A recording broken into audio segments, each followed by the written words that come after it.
voltamos com Sobre Todas as Coisas desta noite, que fala sobre amamentação. Nós recebemos aqui a doutora Eliane Amorim, que é pediatra do Hospital Materno Infantil e da equipe do Banco de Leite, e também a psicóloga clínica Elaine Consuelo. A gente vai tentar fazer um bate-bola agora, para a gente tirar algumas dúvidas com relação à amamentação. Existe alguma coisa que a gente possa fazer para ter mais leite, por exemplo?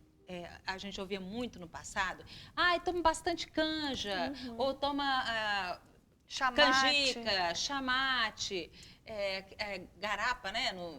Isso ajuda de alguma forma, doutora? Contribui? Contribui sim, porque o leite é um fluido que requer bastante líquidos no organismo para ele ser produzido em boa quantidade. Então, o que a gente mais entende é que a mãe precisa tomar muita água por dia, ou pode ser também associada a sucos naturais. Sendo líquido? Evitando, logicamente, os refrigerantes que não fazem bem para ninguém, né? Excesso de café, excesso de chá preto. Então, seriam mais água e sucos naturais. E é importante também que aquela mãe tenha um bem-estar em comer aquilo que ela tem vontade. Então, na verdade, as restrições são mínimas. Tem gente que fala, não pode comer chocolate, não pode comer feijão, creme de que vai leite, dar cólica. Então, tudo isso é mais tabu. Então, a mãe deve ter uma alimentação saudável, de acordo com o costume dela e aquilo que ela tenha vontade, para que ela se sinta bem. Pois é, porque eu acredito até, Elaine, que esse tanto de proibição que existe em relação à amamentação, isso deve gerar uma ansiedade ainda maior na mãe, né? E é tabu. Com certeza. E é tão interessante esse comentário da doutora, porque eu estou lidando com algumas grávidas que têm retirado alguns alimentos já durante a gravidez, com esse mito de que a alimentação pode prejudicar, trazer cólica para essa criança, principalmente assim, tirando lactose. Isso é verdade? A lactose prejudica a amamentação? Essa criança pode ter cólicas? Não, jamais. A lactose, por exemplo, é o açúcar do leite, assim como a sacarose que nós consumimos, que é da cana-de-açúcar, a frutose é o açúcar da fruta. Então, a lactose é o açúcar do leite. É um dos nutrientes bastante importantes na nutrição do bebê, na produção de calorias, e ele só vai ter, a pessoa, pode ser uma criança, pode ser um adulto, a intolerância à lactose, se ele tiver essa tendência genética. Não vai ter. Certo. Agora, uma coisa que eu gostaria de falar, que a criança pode desenvolver, sim, com excesso de leite, ou entrar com leite de vaca mais cedo do que o recomendado, os 6 meses, é alergia.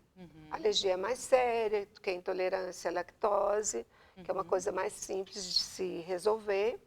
E a alergia é muito mais frequente quanto mais cedo se introduz uma fórmula ou leite in natura para a criança, porque ela tem uma imaturidade intestinal e esse leite de vaca vai ser absorvido, uma molécula diferente do que seria ideal para a criança absorver aquele alimento, e aí esse leite de vaca introduzido precocemente, ou seja, sob a forma de leite fluido ou de leite em pó, mesmo que seja o melhor leite, o mais caro do mundo, vai interferir em promover uma alergia ao leite de vaca.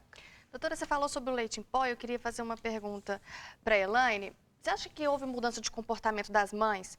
Por exemplo, final da década de 70, 80, a comodidade, né, que o leite em pó trouxe, algumas mães deixavam de amamentar e que agora elas estão percebendo, né, Suzete, com todos esses movimentos, a importância do aleitamento, essas ações como a hora do mamaço. Houve essa mudança de comportamento da mulher?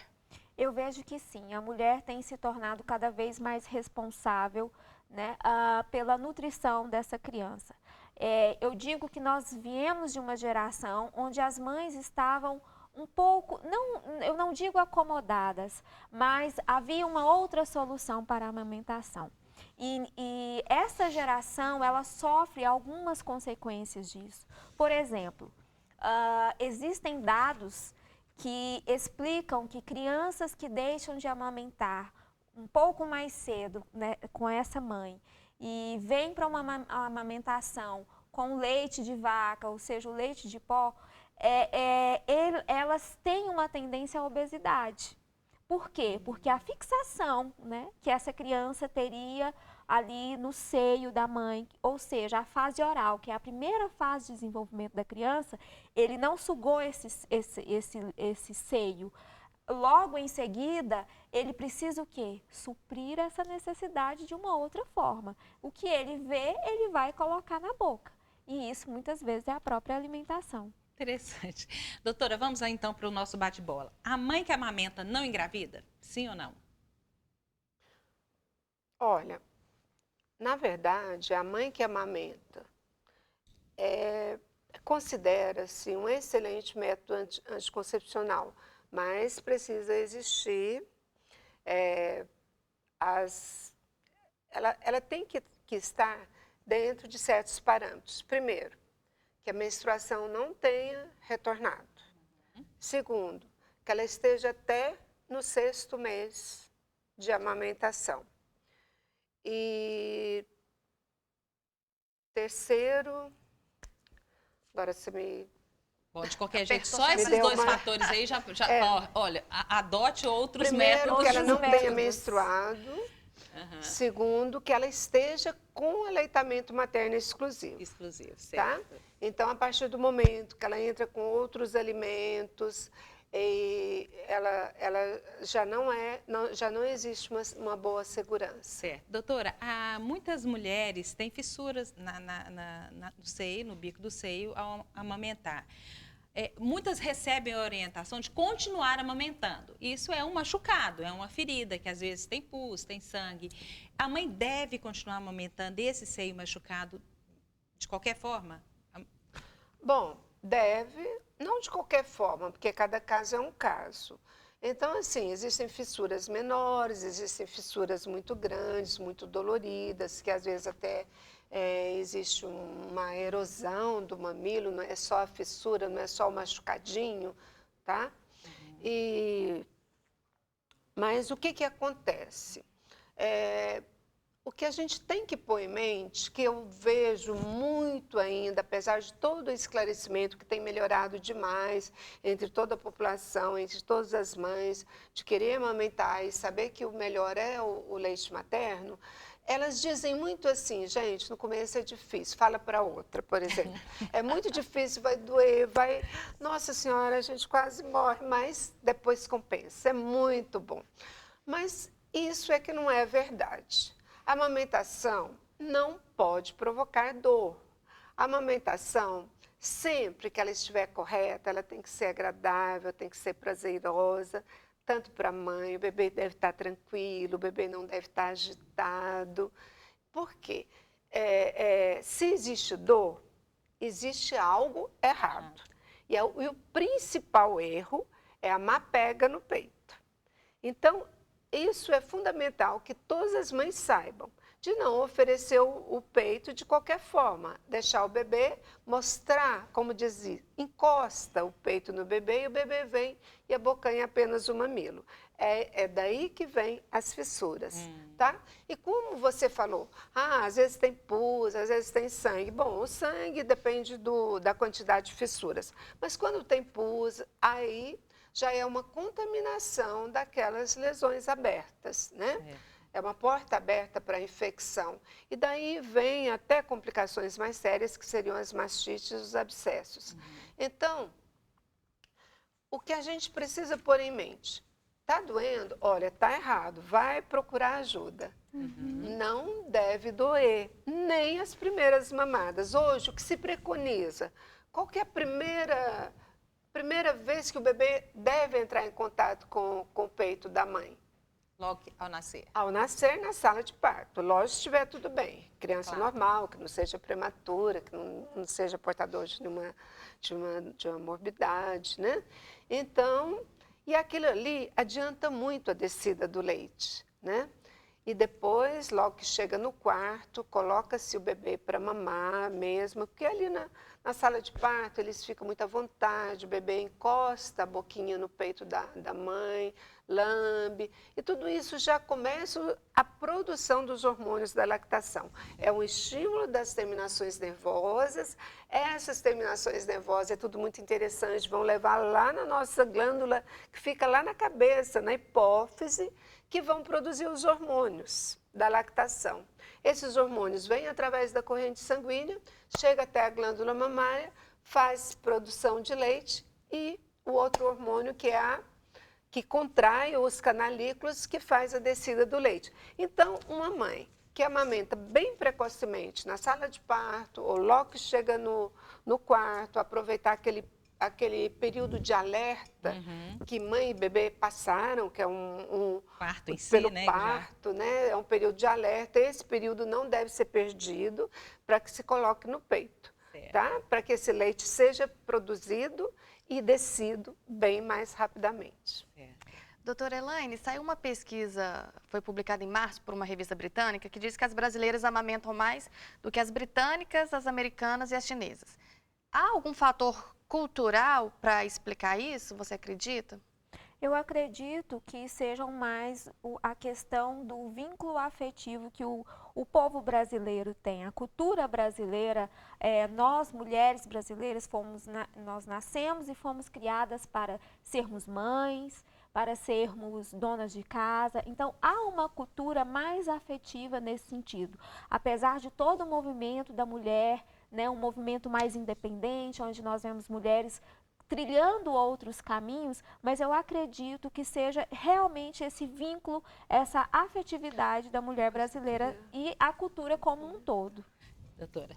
Eu gostaria de fazer uma complementação, muito interessante a fala dela, mas eu queria fazer a complementação é que o Brasil é um dos países hoje que mais trabalha em prol do aleitamento materno. Através de quê? De hospitais amigos da criança, certo? Os hospitais amigos da criança são aqueles que obedecem os 10 passos para o sucesso do aleitamento materno. Em Goiânia, por exemplo, todos os hospitais públicos são hospitais amigos da criança. Os bancos de leite, você sabe quantos bancos de leite existem no Brasil atualmente? Mais de 200 bancos de leite. E os bancos de leite são centros de referência para orientação e apoio e incentivo à amamentação. Então, a região Nordeste está em primeiro lugar, com o número de bancos de leite, que tudo começou no Nordeste, em Fortaleza, não foi...